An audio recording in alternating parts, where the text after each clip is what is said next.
नमस्कार, स्वागत है आपका एग्जामशाला के यूट्यूब चैनल में। मेरा नाम है हिमांशु। आज है देखिए 18 मई। चलिए स्टार्ट करते हैं आज के current affair MCQ. Current affair MCQ start करने से पहले हम लोग एक पिक्चर्स को देखेंगे और ये पिक्चर जो है आप लोग इसको बताएंगे ये क्या है। देखिए ये जो पिक्चर है, इस पिक्चर को अगर देखिए आप,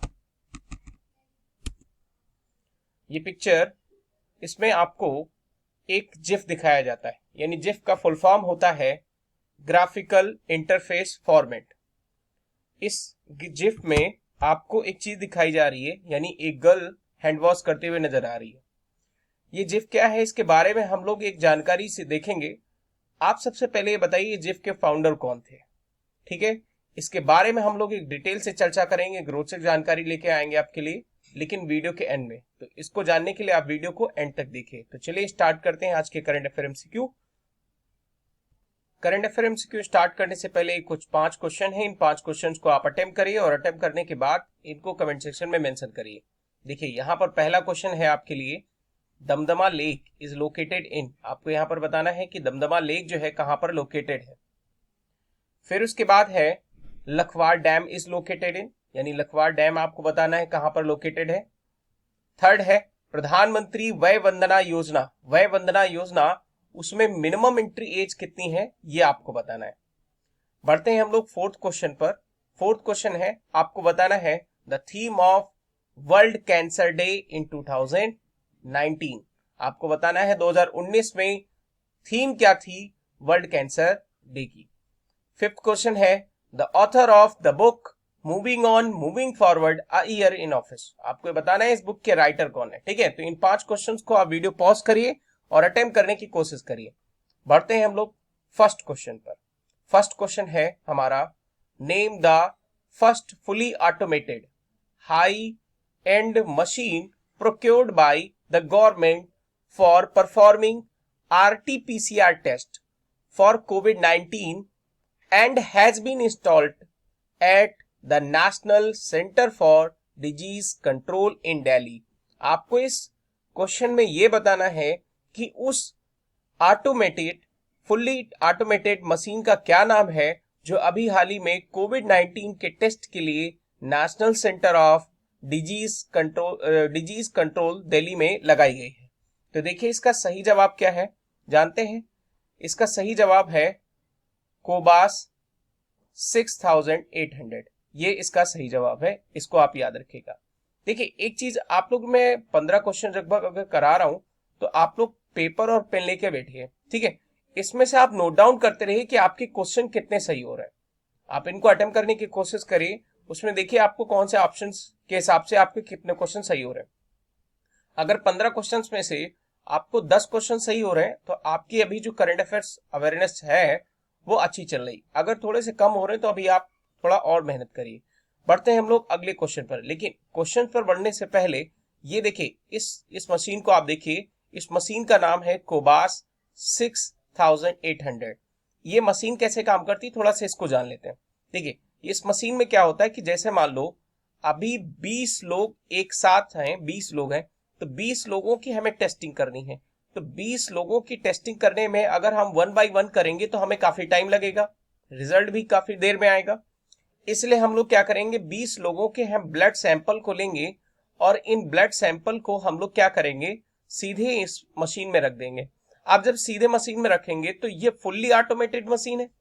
अच्छा, जब ये फुल्ली ऑटोमेटेड मशीन है तो ये क्या करेगी, सभी ब्लड सैंपल को एक साथ ऑटोमेटेड रिजल्ट में दे देगी कि किसमें कोरोना पॉजिटिव है और नहीं पॉजिटिव है। आपको बात समझ में आई। अब हम लोग बढ़ते हैं अगले क्वेश्चन पर। क्वेश्चन नंबर हमारा सेकंड है, REPF has been set up by the government of India provide stimulus to the rice export।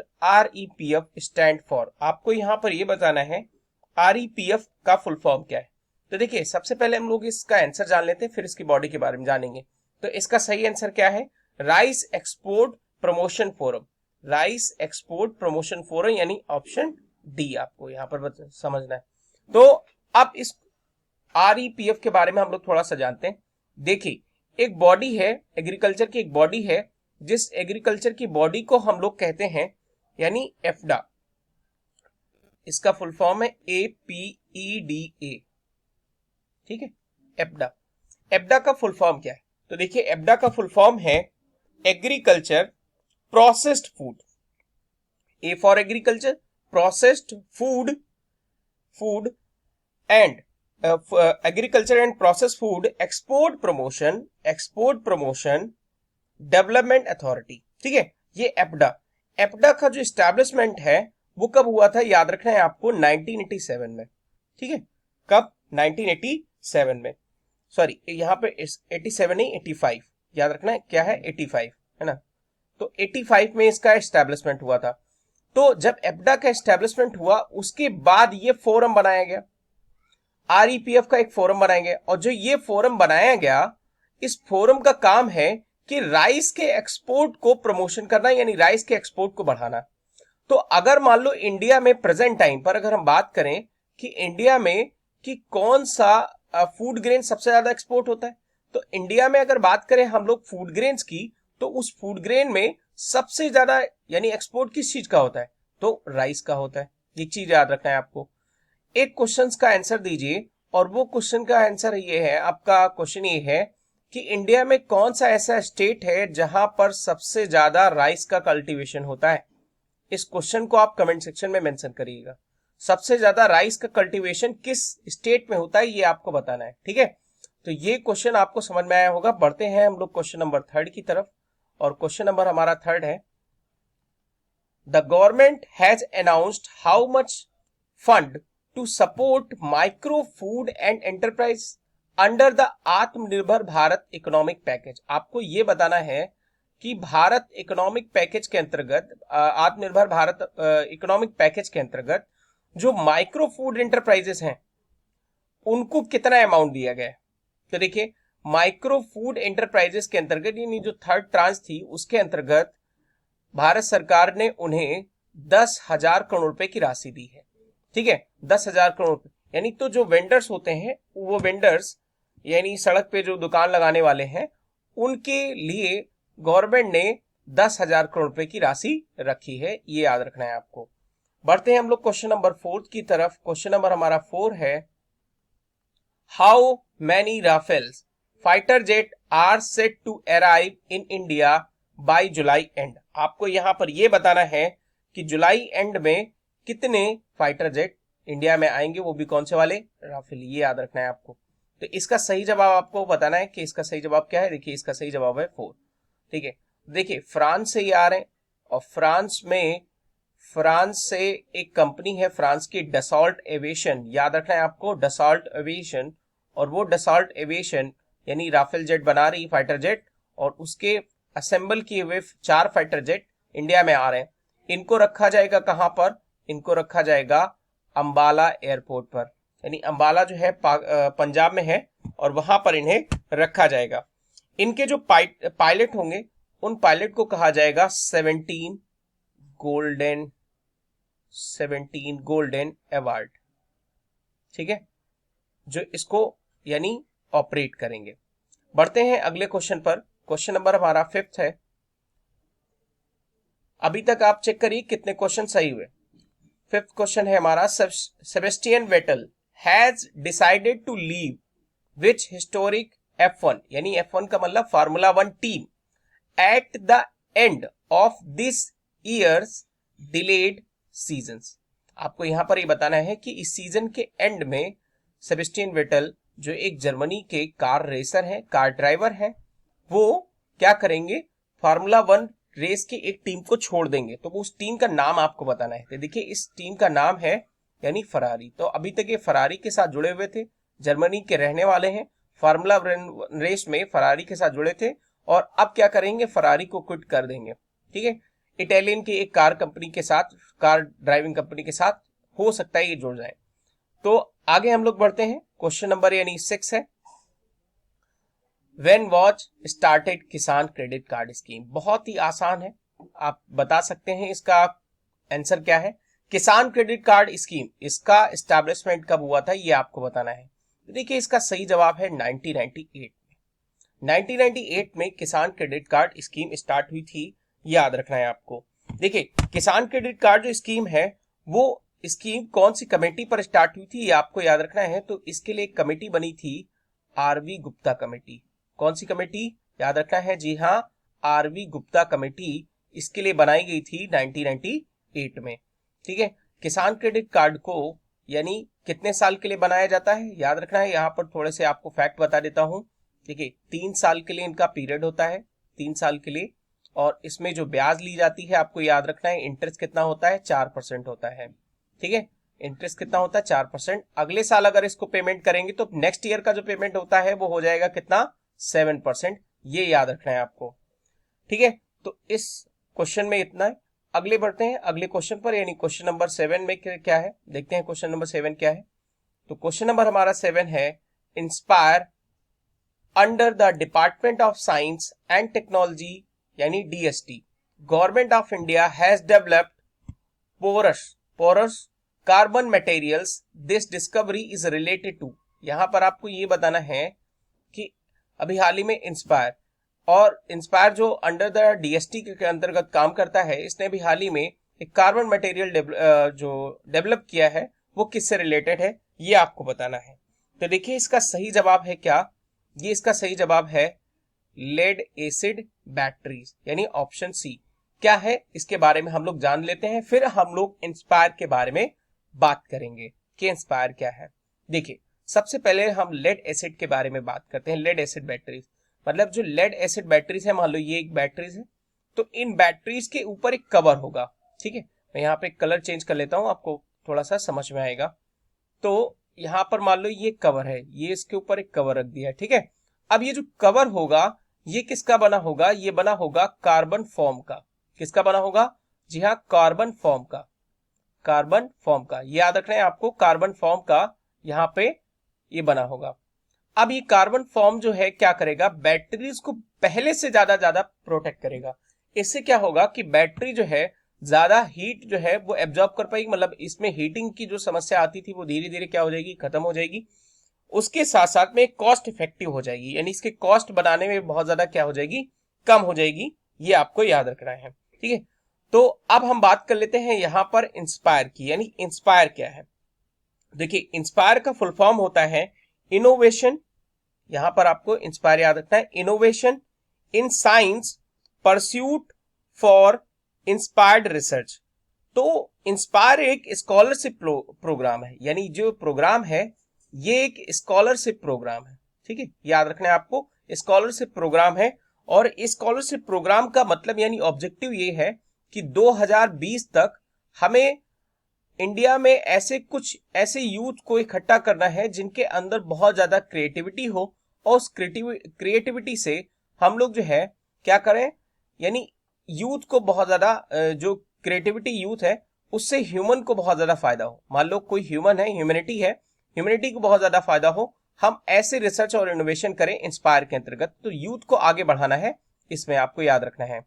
तो ये याद रखना है कि इंस्पायर जो प्रोग्राम है 2020 के लिए जो चलाया गया था, किसके अंतर्गत काम करता है? तो department of science and technology के अंतर्गत काम करता है, ये याद रखना है आपको। आगे बढ़ते हैं हम लोग, क्वेश्चन नंबर 8 पर हम लोग बढ़ते हैं। तो देखिए, क्वेश्चन नंबर 8 हम लोग बात करते हैं। क्वेश्चन नंबर 8 पर, यहां पर क्वेश्चन नंबर 8 क्या है? 8 के यहाँ पे 9 हो गया, चलिए। तो Jawaharlal Nehru centre for advance scientific research has developed N injectable for sustain insulin delivery in diabetic patient. आपको यहां पर यह बताना है कि जो अभी हाल ही में Jawaharlal Nehru centre for advance scientific research develop की गई थी वो क्या है, तो ये आपको बताना है। तो देखिए, Jawaharlal Nehru centre for advance scientific research ने एक जो है सिल्क फाइब्रोजिन वेस्ट हाइड्रोजेल जो है डेवलप किया है।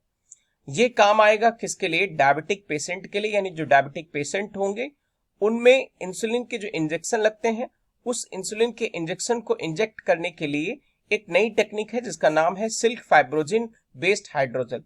और इसको सबसे पहले किस पे डिस्कवर किया गया है, यानी किस पर? रैट पर, यानी चूहे पर एक जो है इस्तेमाल किया गया है। तो एक नई टेक्निक है सिल्क फाइब्रोजिन बेस्ड हाइड्रोजेल। ठीक है, ये याद रखना है आपको। अब हम लोग बात करते हैं यहाँ पर एक उसके टर्म्स की। देखिए इंसुलिन, देखिए इंसुलिन जो है वो एक प्रकार का हार्मोन है जो पेनक्रियास से निकलता है। कहाँ से निकलता है? पेनक्रियास से। और ये क्या करता है हमारे शरीर में, जब आपके शरीर में बहुत ज्यादा ग्लूकोज हो जाता है तो उस ग्लूकोज को वो क्या करता है, इकट्ठा कर लेता है, और ग्लूकोज को इकट्ठा करने के बाद इसको रिजर्व कर देता है। किसमें? ग्लाइकोजन के फॉर्म में। मान लो आप बहुत ज्यादा मीठा खाते हैं, एक दिन में बहुत ज्यादा मीठा खा गए तो आपके शरीर में बहुत ज्यादा ग्लूकोज हो गया, तो उस दिन क्या होगा कि आपके शरीर में डायबिटीज नहीं बढ़ेगी। क्या होगा कि उस दिन का ज्यादा वाला ग्लूकोज आपके शरीर में इकट्ठा हो जाएगा। किस फॉर्म में? ग्लाइकोजन के फॉर्म में। और ग्लाइकोजन आपके शरीर में क्या होता है, एक रिजर्व फूड का इस्तेमाल करता है। याद रखना है आपको, ग्लाइकोजन आपके शरीर में क्या करता है, एक रिजर्व फूड का इस्तेमाल करता है। और फिर यानी जब ये आपके शरीर में कोई खाना नहीं जाता है तो यही ग्लाइकोजन आपको एनर्जी देता है। तो इंसुलिन से याद रखना है आपको, कहां से निकलता है? पेनक्रियास से निकलता है। ये एक प्रकार का हार्मोन है और इसकी कमी से कौन सा रोग होता है? डायबिटिक, यानी डायबिटीज। आगे बढ़ते हैं हम लोग क्वेश्चन नंबर 10 पर। आपको यहां पर बताना है what is the full form of the goal, यानी गोल का आपको फुल फॉर्म बताना है। तो देखिए गोल का फुल फॉर्म होता है गोइंग ऑनलाइन एज लीडर्स। इसका फुल फॉर्म क्या होता है? Going online as leaders. देखिए गोइंग ऑनलाइन एज लीडर्स ये एक फुल फॉर्म है। देखिए इसके बारे में हम लोग थोड़ा सा अगर बात करें तो ये एक इनिशिएटिव है। किसका इनिशिएटिव है ये याद रखना है आपको, ये इनिशिएटिव है फेसबुक का। ठीक है, किसका इनिशिएटिव है? फेसबुक का इनिशिएटिव है।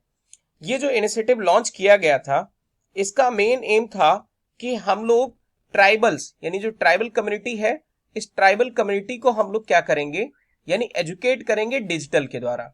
डिजिटली ट्राइबल कम्युनिटी को हम लोग एजुकेट करेंगे। तो इसके लिए गोल जो है मिशन शुरू किया गया था। और ये जो गोल मिशन शुरू किया गया था, याद रखना है आपको, गोल मिशन किसके द्वारा शुरू किया गया है? तो गोल मिशन शुरू किया गया है फेसबुक के द्वारा, ये याद रखना है। अच्छा चलो ये बताइए, हम लोग ट्राइबल कम्युनिटी के बारे में बात कर रहे थे, तो प्रेजेंट टाइम पर ट्राइबल मिनिस्टर कौन है ये आपको बताना है। कमेंट सेक्शन में इसको मेंशन करके बताइए। आगे बढ़ते हैं हम लोग क्वेश्चन नंबर 11 पर। देखिए क्वेश्चन नंबर 11 है थर्ड ट्रांच ऑफ आत्मनिर्भर भारत अभियान। थर्ड ट्रांच ऑफ आत्मनिर्भर भारत अभियान, how much package announce by the finance minister. आपको यहां पर बताना है कि पहली, दूसरी, तीसरी ट्रांच में आपको अमाउंट याद रखना है। तो इसका सही आंसर क्या है? इसका सही आंसर है क्या? 1.5 लाख करोड़। तो देखिए थर्ड जो ट्रांच आई उसको, वह थर्ड ट्रांच का जो मोटिव था, वो मोटिव क्या रहेगा ये आप हमें कमेंट सेक्शन में मेंशन करके बताइए कि इसका मोटिव क्या है। अगले क्वेश्चन पर बढ़ते हैं। क्वेश्चन नंबर हमारा 12 है who chairman of the national dairy development board. आपको यहाँ पर एक क्वेश्चन हम पिछली बार लेकर आए थे, उसी से जुड़ा हुआ एक क्वेश्चन है। इस क्वेश्चन का आप जवाब दीजिए। देखिए इस क्वेश्चन का हम लोग चाहते हैं आप जवाब दीजिए, क्योंकि इसके बारे में हम लोग बात कर चुके हैं इससे पहले। तो इसको आप कमेंट सेक्शन में मेंशन करिएगा, ये आपके लिए होमवर्क है। ठीक है, इसको कमेंट सेक्शन में मेंशन करिएगा कि इसके चेयरमैन कौन है। हम चाहते हैं आप जो पहले पढ़े उसका रिवीजन भी आप करते रहें। ठीक है, आगे बढ़ते हैं हम लोग क्वेश्चन नंबर 13 पर। इस क्वेश्चन को जरूर आप लोग कमेंट सेक्शन में मेंशन करिएगा। क्वेश्चन नंबर 13 पर बढ़ते हैं हम लोग। Food grain output to touch space है metric million ton in 2019 and 20। आपको यहां पर बताना है फूड ग्रेन, यानी सबसे ज्यादा जो फूड ग्रेन का उत्पादन अभी हुआ है 2019-20 में, वो कितना हुआ है ये आपको बताना है। तो देखिए इसका सही जवाब आप ऑप्शन से ही लगा सकते हैं, 296 मैट्रिक मिलियन टन अप्रॉक्स में इसका उत्पादन जो है 2019 और 20 में हुआ है। इसमें सबसे ज्यादा उत्पादन किस चीज का हुआ है? तो याद रखना है आपको, यहां पर सबसे ज्यादा जो उत्पादन हुआ है वो राइस का हुआ है। ठीक है, ये याद रखना है आपको। बढ़ते हैं अगले क्वेश्चन पर, यानी क्वेश्चन नंबर हमारा 14 है। देखिए क्वेश्चन नंबर 14, इसमें आपको बताना है which country announce to donate ventilator to India. बहुत आसान सवाल है, आपको बता देना है यहाँ पर क्या है इसका सवाल आंसर। तो इसका आंसर है, यानी आप बात जानते हैं, चाइना डोनेट करेगा क्या? नहीं, यानी सही जवाब क्या है? यूएस। ठीक है, आप लोग अगर न्यूज देखते होंगे इसका आंसर आप बता सकते हैं बहुत ही आसानी से। आगे बढ़ते हैं, यानी क्वेश्चन नंबर हम 15 पर। तो क्वेश्चन नंबर हमारा जो 15 है, आखिरी क्वेश्चन आज का, who is CEO of national rainfed area authority. ठीक है, who is CEO of national rainfed area authority, ये आपको बताना है। तो देखिए इसका सही जवाब क्या है? इसका सही जवाब है डॉक्टर अशोक दलवाई। तो नेशनल रेनफेड एरिया अथॉरिटी जो है वो क्या करती है, यानी एक ऐसा इंस्टीट्यूट जो किसानों में जो रेनफेड एरिया है वहां पर ये मॉनिटर करती है कि कितना ज्यादा कल्टीवेशन वगैरह हुआ है। तो इसके चेयरमैन सीईओ कौन है? डॉक्टर अशोक दलवाई। अब हम बात कर लेते हैं उस पॉइंट की, यानी जो मैंने आपको बताया था, एक ग्राफिकल इंटरफेस फॉर्मेट आपको दिखाया था, उस फॉर्मेट के बारे में हम लोग बात कर लेते हैं, यानी एक बहुत ही रोचक जानकारी के बारे में। तो देखिए यहां पर जो रोचक जानकारी है वो क्या है, इस पर हम लोग बढ़ते हैं। तो तैयार हैं इसके लिए? चलिए शुरू करते हैं। तो ये है फाउंडर किसके, यानी तो ये है फाउंडर यानी जिफ। जिफ का फुल फॉर्म आपका ग्राफिकल यानी इंटरफेस फॉर्मेट। इसके फाउंडर हैं, इनका नाम है स्टीव विटलर। तो इन्होंने क्या किया था 1987 में, जी हाँ 1987 में एक ऑर्गेनाइजेशन बनाई थी गिफी। इसका नाम आपको बता देते हैं यहां पर, इसका नाम आप लोग की लिखिएगा गिफी। गिफी जो है एक ऑर्गेनाइजेशन बनाई थी और ये गिफी की स्थापना की थी। इस गिफी का इन्होंने जो प्रोनाउंस किया था उसका नाम रखा था JIF। मैं फिर से यहां पर बोल रहा हूं JIF, ठीक है। तो JIF रखा था, लेकिन इसको इन्होंने लोगों ने प्रोनाउंस किया क्या? GIF यानी जिसको गिफ आप फाइल कहते हैं। इस गिफ फाइल का आज प्रेजेंट टाइम पर इस्तेमाल हर सोशल मीडिया साइट पर किया जाता है। जो मैंने आपको एक GIF दिखाई थी यानी वीडियो के शुरुआत में, उसको आप देखेंगे कि हर सोशल मीडिया साइट पर आज इसका इस्तेमाल किया जाता है। जो प्रेजेंट टाइम पर हर सोशल मीडिया साइट पर इसका इस्तेमाल किया जाता है उसमें आप देखेंगे लगभग 10 मिलियन डेली फाइल जो है वो ट्रांसफर होती हैं एक जगह से दूसरी जगह पर। 10 मिलियन, जी हाँ 10 मिलियन, ठीक है।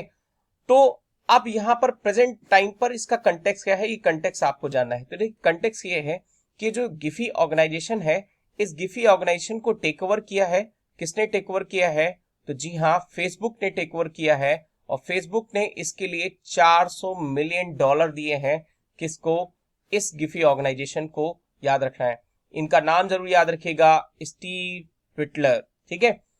अब हम लोग बढ़ते हैं उन क्वेश्चंस की तरफ जो मैंने आपको दिए थे, यानी सॉल्व करने के लिए। तो यहां पर पहला क्वेश्चन है, दमदमा लेक इज लोकेटेड। आपको ये बताना था दमदमा लेक, बहुत लोग इसको कमेंट सेक्शन में मेंशन कर चुके हैं।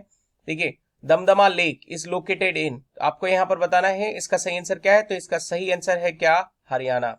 हरियाणा में जो है एक सोहना जगह पड़ती है और वहां पर यानी ये दमदमा लेक लोकेटेड है हरियाणा में।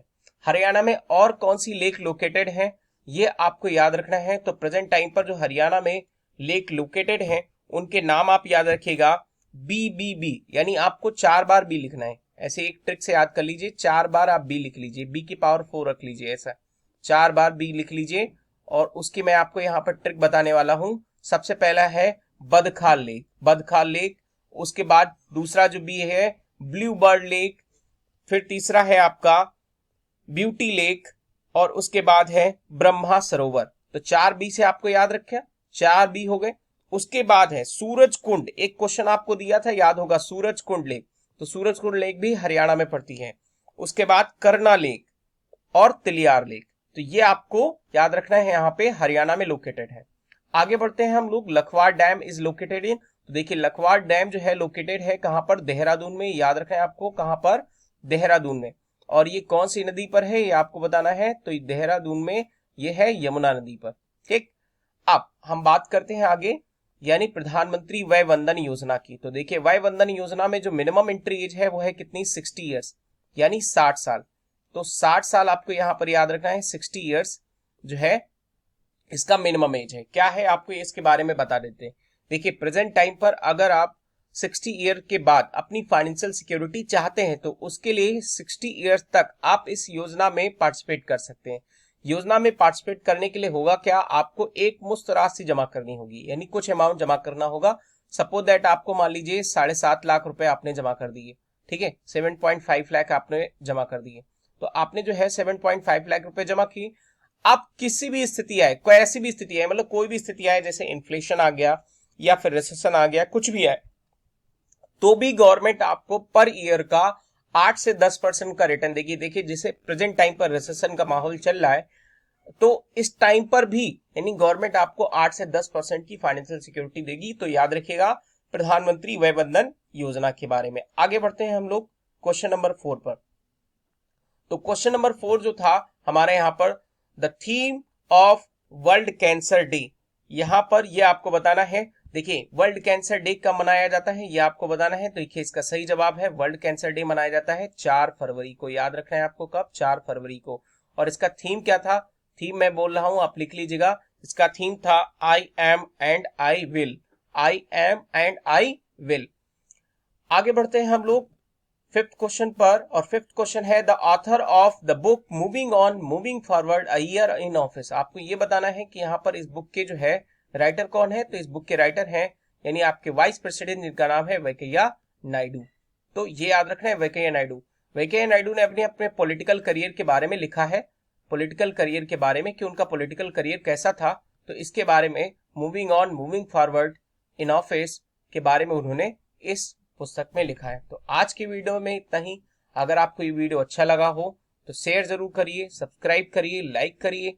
और अगर अभी तक आपने हमारे YouTube चैनल को सब्सक्राइब नहीं किया तो प्लीज सब्सक्राइब करिए। और इसके साथ साथ में हमारे टेलीग्राम के चैनल के साथ जुड़ने के लिए यहाँ पर नीचे लिंक दिया है, इसको आप जो है एग्जामशाला इंडिया बैंक SSC के नाम से आप यहाँ पर इसको ज्वाइन कर सकते हैं। तो आज के वीडियो में इतना ही। Thank you for listening.